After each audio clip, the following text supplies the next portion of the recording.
Hello friend. तो आज के इस लेक्चर में हम पढ़ने वाले हैं एलिमिनेशन। वही एलिमिनेशन के अंदर हम पढ़ रहे हैं एक्सक्रीशन, जिसमें हमें आज पढ़ना है नॉन लीनियर एक्सक्रीशन के लिए। ठीक है, तो इसमें हम पढ़ेंगे biliary excretion, pulmonary excretion, salivary excretion, mammary excretion, एस्किंडर्मल एक्सक्रीशन और गैस्ट्रोइंटेस्टाइन एक्सक्रीशन और जेनेटाइल एक्सक्रीशन। तो पहला आता है non linear route of drug excretion. ठीक है, तो पहले बाइलरी एक्सक्रीशन है, प्लमरी एक्सक्रीशन है।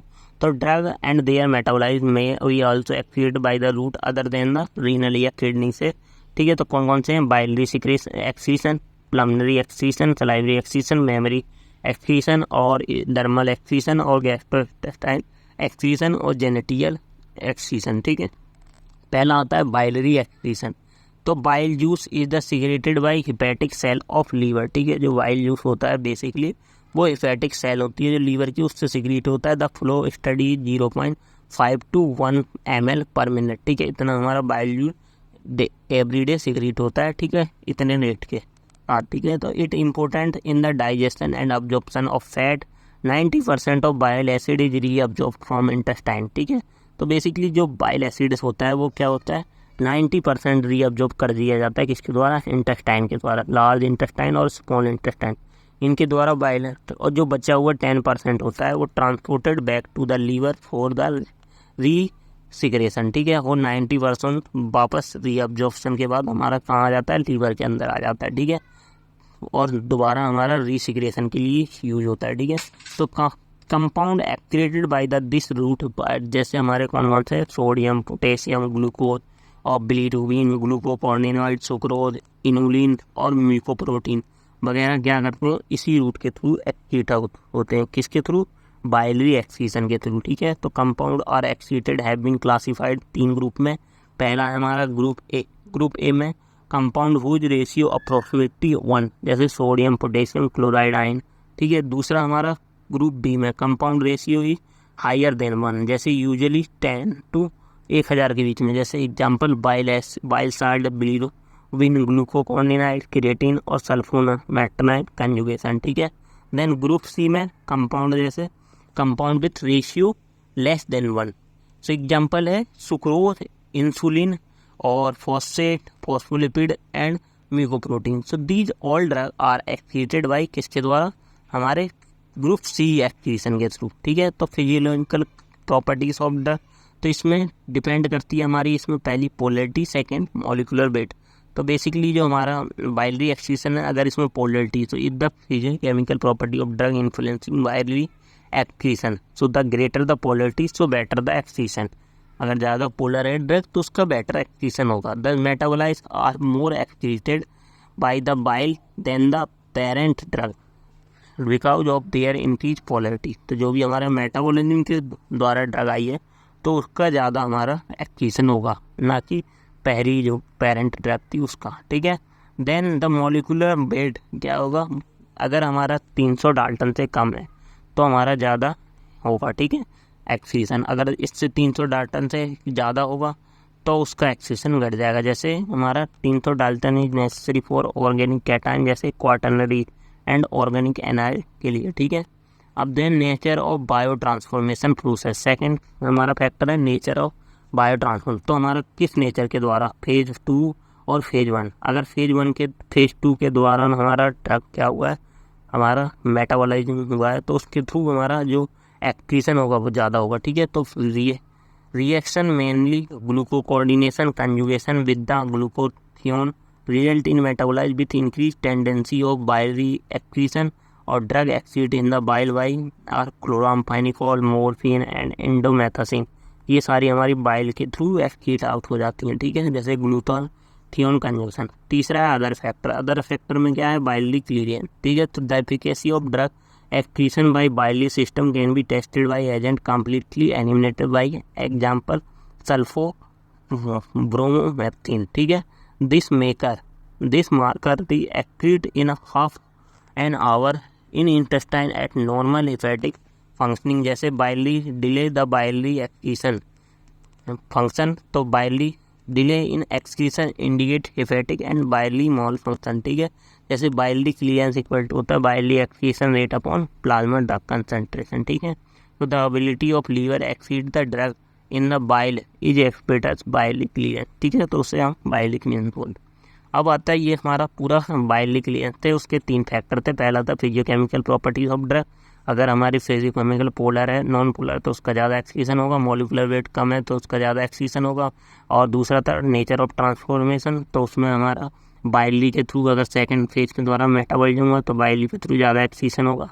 और अदर फैक्टर में जैसे उसका बाइली क्लियर, ठीक है। अब देना है प्लमनरी एक्सक्रीशन। प्लमनरी एक्सक्रीशन मतलब gaseous and volatile substance such as general anaesthetic halothane और absorb through lungs by the simple diffusion, ठीक है। तो कुछ ड्रग हमारी CO2 के साथ भी बाहर निकल आती हैं बॉडी से, ठीक है। हम क्या करते हैं, कार्बन डाइऑक्साइड लेते हैं और ऑक्सीजन रिमूव करते हैं, ठीक है। तो जो ऑक्सीजन के साथ कुछ ड्रग बाहर आ जाती हैं, ठीक है, वो ऑक्सीजन लेते हैं और कार्बन डाइऑक्साइड बाहर निकालते हैं, तो हमारी बॉडी से एक्टिवेट आउट हो जाती है ड्रग कार्बन डाइऑक्साइड के साथ खांसी के थ्रू, ठीक है। तो gaseous and volatile substance such as general anaesthetic halothane are absorb through lung by simple dust diffusion, pulmonary blood flow and rate of respiration and solubility of substance affect pulmonary excretion. Extract gaseous drug are excreted but not metabolized, ठीक है। तो gaseous drug हमारा उनका कोई metabolism नहीं होता, वो directly excrete out होती हैं। जैसे alcohol which is high solubility in blood and tissue are excreted slowly by lung, ठीक है। तो जैसे अगर जिनका क्या ज़्यादा सॉल्युबिलिटी है हमारी ब्लड और टिश्यू के साथ तो वो कम एक्सक्रीट आउट होती हैं, ठीक है। तो जो प्लमनरी एक्सक्रीशन से जैसे ड्रग होती हैं, जैसे हमारी गैसेस हो गई, ठीक है, जो जैसे जनरल एनेस्थेटिक हो गई, तो वो हमारी क्या होती है, उनका कोई मेटाबॉलिज्म नहीं होता है, ठीक है, और वो इजीली एक्सक्रीट आउट होती हैं प्लमनरी के थ्रू, ठीक है। देन सलाइवरी एक्सक्रीशन है, सलाइवरी के थ्रू मतलब सलाइवा के थ्रू, प्लमनरी वो लंग्स के थ्रू एक्सक्रीशन द ड्रग का, ठीक है। अब दूसरा आता है सलाइवरी एक्सक्रीशन। सलाइवरी में क्या है हमारा, सलाइवरी सलाइवा के थ्रू, तो जो pH ऑफ सलाइवा कितना होता है 5.8 to 8.4 के बीच में, ठीक है। अब जो अनआयनाइज्ड या lipid soluble drug are excreted possibly the bitter after taste in the mouth of patient is indication of drug excreted, ठीक है। जब भी हमारे माउथ में क्या होता है, बिटर कड़वापन लगता है तो हम थू देते हैं ना, तो उसके द्वारा भी कोई ड्रग बाहर निकल जाती है बॉडी से, ठीक है। तो the bitter taste after test in the mouth of patient is indication of drug excreted. So some basic drug are inhibit saliva excretion and are responsible for mouth dryness. तो उसकी वजह से भी क्या होता है, माउथ में ड्राइनेस आ जाती है अगर कुछ ड्रग इस सलाइवरी एक्सक्रीशन को इनहिबिट कर रही हैं। तो compound are excreted in saliva जैसे कैफीन है, फेनिटोइन है और थियोफाइलिन वगैरह है, ठीक है। देन मेमरी एक्सक्रीशन, मेमरी मतलब जो ये वुमेन्स में होता है बेसिकली मिल्क के थ्रू, मिल्क के साथ क्या होती है कोई ड्रग बाहर निकल आती है, ठीक है। तो 0.5 to 1 litre of milk is secreted per day in lactating mother, ठीक है। तो बेसिकली मेमरी एक्सक्रीशन किसके अंदर होता है, मदर के अंदर। तो इसमें क्या होता है 0.5 to 1 litre milk are secreted per day by lactating mother. अब excretion of drug in milk important as it grand entry in breast feeding infant. तो उसमें क्या होते हैं, कुछ ग्रेन्स होते हैं ड्रग के, वो एंटर कर जाते हैं ब्रेस्ट फीडिंग के दौरान इन्फेंट में, ठीक है। तो pH ऑफ मिल्क वेरियस कितना होता है 6.4 to 7.6 के बीच में होता है, ठीक है। और free unionised and lipid diffuse possibly, ठीक है। तो जो ड्रग्स हमारी फ्री है और अनआयनाइड फॉर्म में है तो वो इजीली इसके थ्रू क्या हो जाती है, मेमरी एक्सक्रीशन के थ्रू बाहर निकल सकती है, ठीक है। और हाईली प्लाज्मा बाउंड ड्रग जैसे like digiform is less secreted in milk, ठीक है। तो जैसे कम ज़्यादा जो बाउंड हो रही है ड्रग हमारे ब्लड के साथ तो वो क्या होगी हमारी प्लाज्मा के साथ, तो उसका कम सिक्रेशन होगा मिल्क में, ठीक है। Since milk containing protein drug excreted can bind to D. तो जो जैसे जो हमारी मिल्क कंटेन प्रोटीन होते हैं या ड्रग होती है वो इसीलिए इसके साथ बाइंड होती है, ठीक है, मिल्क के साथ। और amount of drug excreted in milk less than 1% and fraction consumed by infant is too less to produce toxic effect. अगर ड्रग हमारी इसके थ्रू ज़्यादा एक्सक्रीट हो रही है, ठीक है, 1% से ज़्यादा, तो वो टॉक्सिक इफेक्ट शो कर सकती है। लेस देन 1% है तो कोई टेंशन नहीं है, ठीक है। Some potent drug like barbiturate and morphine में इंड्यूस टॉक्सिसिटी, ठीक है। तो ये टॉक्सिसिटी कॉज करवाती। फिर है हमारा चौथा क्या है, गैस्ट्रो इंटेस्टाइनल एक्सक्रीशन, ठीक है। तो ये हमारा पहला था क्या था हमारा बाइलरी एक्सक्रीशन, दूसरा हमारा क्या है प्लमनरी, तीसरा हमारा मेमरी, चौथा क्या है हमारा गैस्ट्रो इंटेस्टाइनल एक्सक्रीशन।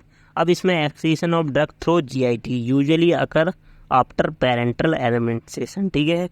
तो GIT जैसे कुछ ड्रग हमारी उनका कोई मेटाबॉलिज्म नहीं होना जैसे ड्रग आई वो ओनली लिक्विड फॉर्म में और वो पोलर है, ठीक है, नॉन पोलर है। तो activity of drug through the GIT usually after parental admission. So water soluble and ionized form of weakly acid and weakly basic drug are excreted in GIT। मतलब जिनका कोई मेटाबॉलिज्म नहीं होना, जो वाटर सॉल्युबल है और आयोनाइड फॉर्म में है, ठीक है, तो वीक एसिड है या वीक बेस है, ठीक है, तो वो इजीली एक्सीट आउट हो जाती है GIT के थ्रू, ठीक है। तो example are nicotine and quinine are excreted in stomach, drug excreted in GIT and reabsorb, ठीक है। तो जैसे क्यूनिन है, निकोटीन है, या excreted in stomach, drug excreted GIT reabsorb into systemic circulation undergo recycling, ठीक है। अब जेनेटिकल एक्सक्रीशन क्या है, जो जेनेटिकल पार्ट होता है वहाँ से एक्सक्रीट आउट हो जाता है, जैसे स्पर्म के थ्रू, ठीक है। तो reproductive tract and genital secretion में content in the excreted drugs, some drug have been detected in semen जो होता है स्पर्म वगैरह, उसमें क्या हो जाता है, पास आउट हो जाता है, बाहर बॉडी से बाहर निकल जाता है, ठीक है। तो ये हमारा जेनेटिकल एक्सक्रीशन होता है। तो हमने 6 टाइप के मेथड ऑफ एक्सक्रीशन देख लिया। Thank you.